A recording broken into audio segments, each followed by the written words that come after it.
10 aturan komunikasi menurut pembawa acara Yo Jae-suk berdasarkan pengalamannya di dunia siaran dalam buku Bicara Itu Ada Seninya karya Oh Soo-hyang. Disclaimer, penjelasan pada setiap poin di video ini berdasarkan pengetahuan, pengalaman, dan opiniku pribadi. Jadi kalau ada salah, perbedaan persepsi, kritik, dan saran bisa kalian tulis di kolom komentar.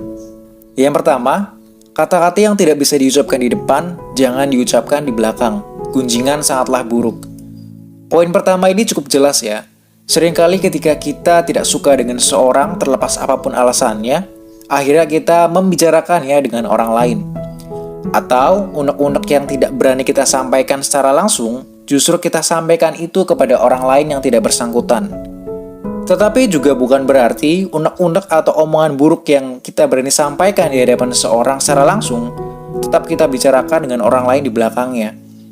Poinnya di sini adalah jangan bergibah dan jangan bergunjing. Sebagai seorang muslim, tentu kita tahu bergibah diibaratkan seperti memakan bangkai saudaranya sendiri. Bahkan bisa sampai transfer amal kepada yang kita gibahi. Bukankah kita nggak mau jadi orang yang merugi karena kehilangan amal kita? Atau harus menanggung dosa orang lain? Selain gibah, poin ini juga bisa diartikan sebagai hinaan atau umpatan. Gak ada untungnya kan ngelakuin hal-hal itu. Yang kedua, memonopoli pembicaraan akan memperbanyak musuh. Sedikit berbicara dan berbanyak mendengar. Semakin banyak mendengar, akan semakin baik. Ketika kita ngobrol dengan orang lain, tentu kita akan merasa malas atau ilfil dengan seseorang yang hanya fokus dengan dirinya sendiri. Terlalu banyak bicara bahkan sebelum ditanya, atau di luar konteks pembahasan. Sebagai lawan bicara, jangan sampai kita terlalu banyak bicara, bahkan sampai obrolan berjalan terlalu fokus dengan diri kita sendiri. Sebagai lawan bicara, perbanyaklah mendengar, buat lawan bicara nyaman untuk ngobrol dan bercerita dengan kita. Dan jangan lupa, ketika kita ditanya, setelah menjawab jangan lupa tanya balik. Gak ada yang suka ngobrol dengan orang yang terkesan egois kan? Yang ketiga, semakin tinggi intonasi suara, makna dari ucapan akan semakin terdistorsi. Jangan menggebu-gebu, suara yang rendah justru memiliki daya.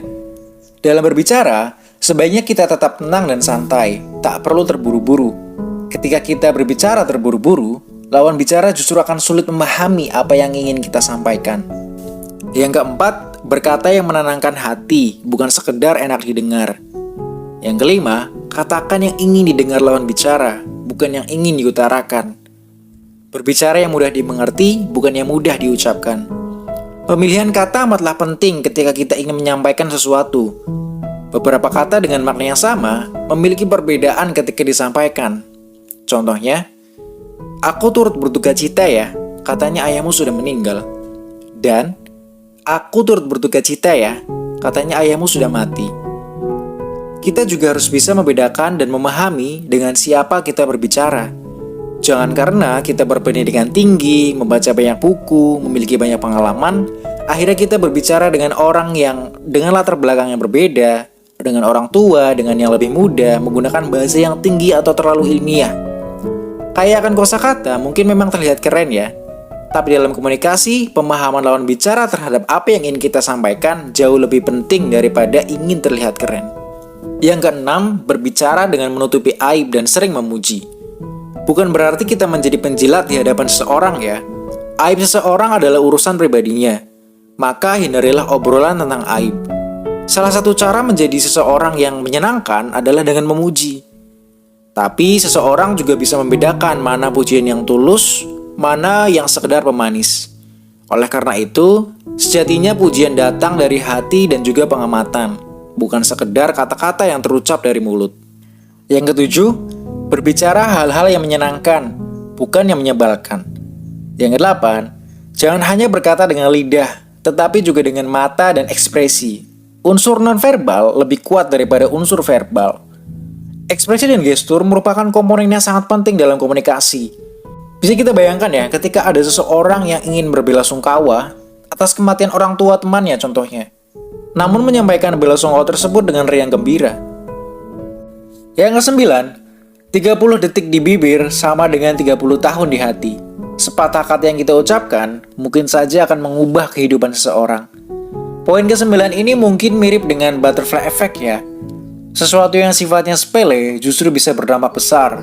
Apa yang menurut kita sepele justru bisa menjadi sangat berarti untuk orang lain, baik dalam konteks positif maupun negatif. Bisa saja kata-kata yang menurut kita sederhana, bahkan kita lupa pernah mengatakan hal tersebut, justru berbekas di hati seseorang untuk kurun waktu yang lama, bahkan sampai merubah hidupnya. Yang ke-10 dan terakhir, kita mengendalikan lidah, tapi ucapan yang keluar akan mengendalikan kita. Jangan berbicara sembarangan, dan bertanggung jawablah terhadap apa yang sudah Anda ucapkan. Kata-kata yang akan atau ingin kita ucapkan ada di bawah kendali kita. Pemilihan kata atau jadi tidaknya kita menyampaikan sesuatu itu ada di bawah kendali kita. Tapi, dampak dari ucapan tersebut sangat mungkin mengendalikan kita, sangat mungkin berdampak pada diri kita ke depannya. Dan sejatinya, apapun yang berada di bawah kendali kita adalah sepenuhnya tanggung jawab kita.